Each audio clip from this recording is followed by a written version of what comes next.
Hello, good evening, or good morning, good afternoon, whatever it is, wherever you are. I hope you're having a great day and having some fun at your tying device. Tonight we're going to be tying a moose mane and CDC emerger. It's an easy little pattern, and tying a bit larger than what I'd normally do, it makes it a bit easier to film, but as you can see, just a little bit of CDC here which helps it float away. Got moose mane through for the body, some poly yarn, little Shuck out the back, and on these ones I've been tying, hopefully I'll pick it up and just see that little sparkle there of the eye stubbing in the body, but they're a handy little pattern. But we'll crack into it, give it a go, hopefully enjoy it. Cheers. Righty. Alright, so the hook we'll be using tonight is a Hanak H390BL Klinkhammer hook. There's a few other companies that make these kind of hooks, but Hanak are the ones I've got on hand at the moment. I believe Daiichi do a few, but generally any sort of finer gauged dry fly hook has got a nice curve and it works well for these. The first thing I do though, when I start tying these, is I actually don't have them facing how they'd normally be. I turn them around to get that shucking in the body tied in. It's just a little bit easier to tip it around like that. It seems to be the usual for me at the moment, so I'm using the Semperfli Nano silk 30 denier, and we're just starting that down around about there. Now I like to try to just get that little layer of thread down into there to the, just where it's starting to really sort of turn back around into the point. Just get really tack end. Right, first bit of material we'll be tying in is for the Shuck. Little remnants of the larval form as it hatches out. For that I like to use the Semperfli poly yarn. It's a cool little material, got a bit of shimmer to it and the light, and I find these multi-cards quite handy. I don't tie a lot of these patterns, I like to mix it up a bit. I'll use it for paraposts and stuff as well. It comes off in a strand like that. You only need a very little bit, and I like to try to get a bit, it's not entirely tapered, but a little bit taper at the end there, and we'll just tie it in.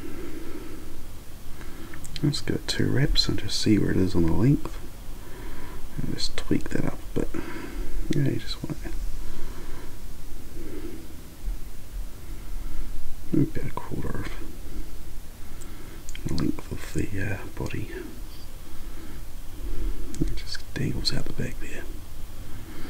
Just get that tied in, and I'll keep this going all the way up as it helps to build some of the mass for the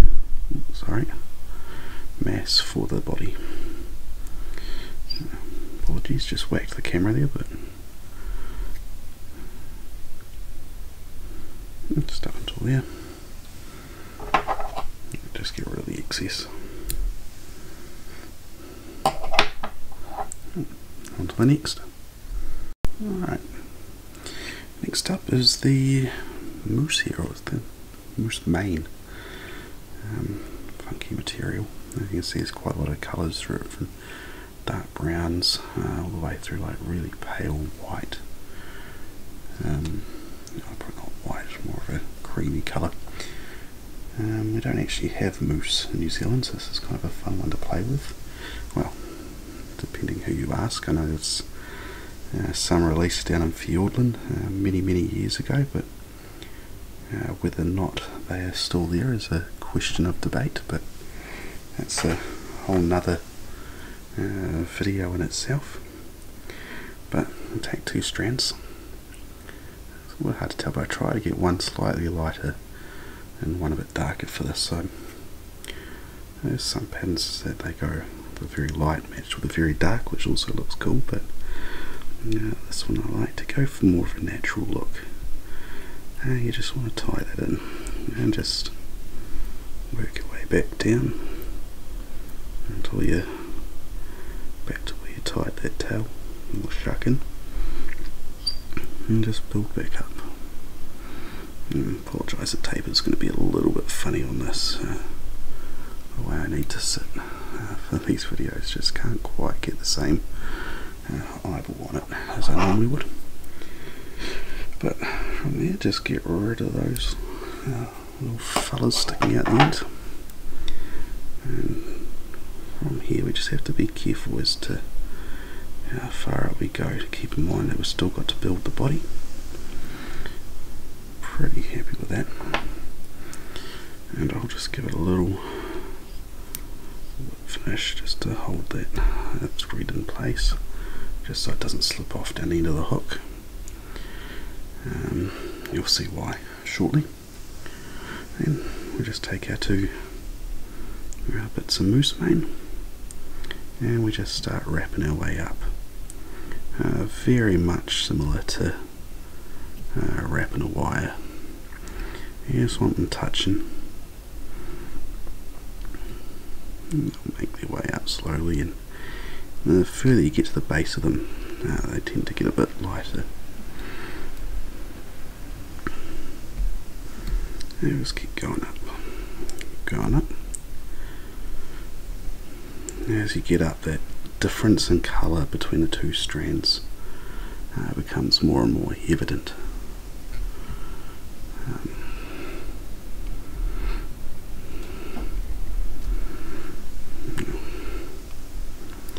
At this point, and everyone has their own way of doing things here, I'll just take a pinch so it doesn't come unravelled, tip it up the right way, bring it over, and tie it in. Be nice and secure. Just when you take that pinch, make sure you grab hold of it so it doesn't come unravelled.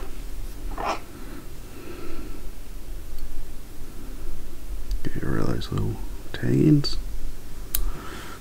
Okay. On to the last couple of steps. Alright, CDC. I do love this material, it's one of my favourites. Now this is floats amazingly, but it's also so I make a little wing case and then a little emerging wing coming out the top of it. So what it does, I just get rid of the very bottom fluffy stuff out, just pulls away pretty easy. And then I'm just going to take it and give it 2 wraps, firm but not too firm, and pull it up and back. Now this is kind of the point where you're going to be deciding how much of this is going to be sticking out over the top, and it'll move around a bit, but you want to get it so when you tie it in, the little wing's going to stick out when you fold it over. Let's get rid of those. And then go, just got it all tied in there. And just get it nice and secure.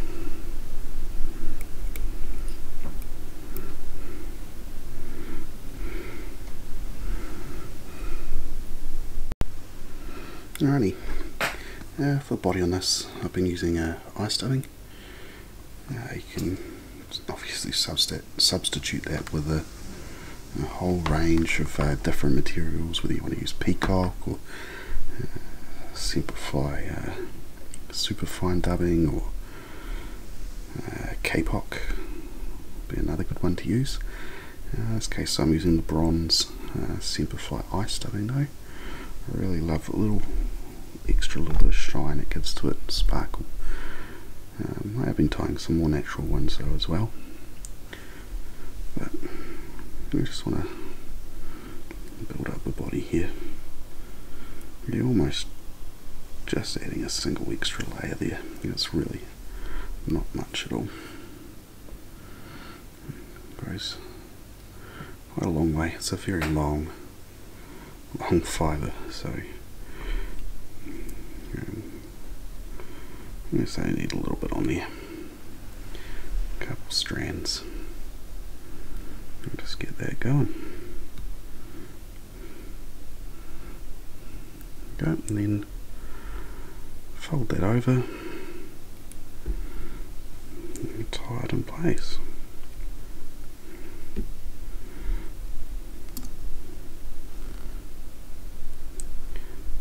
few very strong turns and a couple underneath.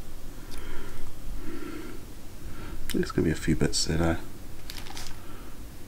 stick out a bit. That's all good. Get your whip finisher. Tie her off. Cut her off, and just like that, we're all done. It's a fun little pattern, and those ones, once you get into the swing of it, they're not too tricky. You can just start hammering them out. And up to you if you want to keep the little dangly bits hanging on there or not. You can snip them off or keep them there. But yeah, as always, I hope you enjoy tying it. If you're of the inclination to share them on social media or anything, by all means tag me in it. I love seeing how you guys play around with the patterns and change them up. But yeah, give me a holler if you do, and either way, happy tying. Have a good one.